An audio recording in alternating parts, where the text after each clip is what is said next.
देश के कुर्सी पे अब तो ऐसा ठग है बैठा, उस देश के कुर्सी पे अब तो ऐसा ठग है बैठा, जो देश को ऐसे बेच रहा कि नाम पड़ा विक्रेता।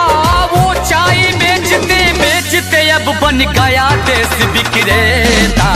आया देश विक्रेता, देखो आया देश विक्रेता, आया देश विक्रेता, देखो आया देश विक्रेता।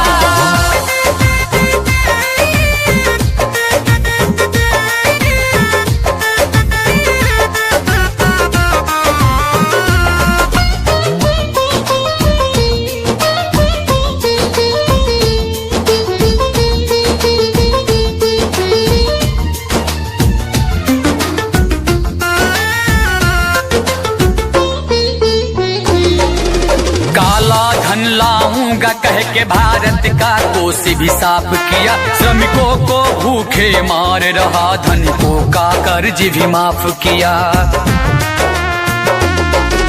काला धन लाऊंगा कह के भारत का कोष भी साफ किया, श्रमिकों को भूखे मार रहा, धनिकों का कर्ज भी माफ किया, धनिकों का कर्ज भी माफ किया, धनिकों का कर्ज भी माफ किया।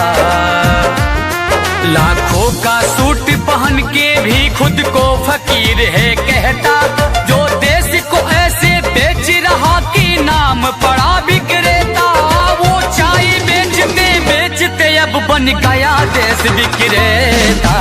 आया देश विक्रेता, देखो आया देश विक्रेता, आया देश विक्रेता, देखो आया देश विक्रेता।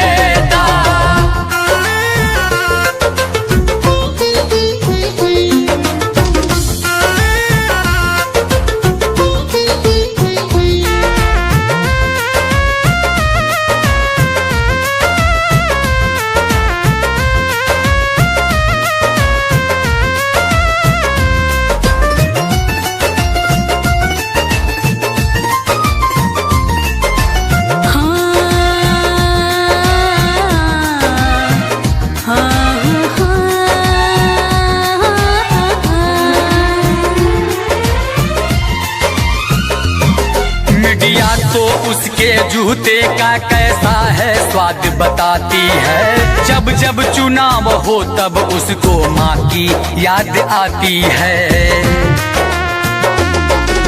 मीडिया तो उसके जूते का कैसा है स्वाद बताती है, जब जब चुनाव हो तब उसको माँ की याद आती है, माँ की याद आती है, माँ की याद आती है। किसी का संग दिल पति है तो वो किसी का मतलबी बेटा, जो देश को ऐसे बेच रहा कि नाम पड़ा विक्रेता। वो चाय बेचते बेचते अब बन गया देश विक्रेता। आया देश विक्रेता, देखो आया देश विक्रेता, आया देश विक्रेता, देखो आया देश विक्रेता। जब भारत अपना बिखरा था तब चंद्रगुप्त ने अखंड किया, फिर अपनी कलम के दम पे उसे भीमराव ने बुलंद किया। उस देश के कुर्सी पे अब तो ऐसा ठग है बैठा, उस देश के कुर्सी पे अब तो ऐसा ठग है बैठा, जो देश को ऐसे बेच रहा कि नाम पड़ा विक्रेता। वो चाय बेचते बेचते अब बन गया देश विक्रेता।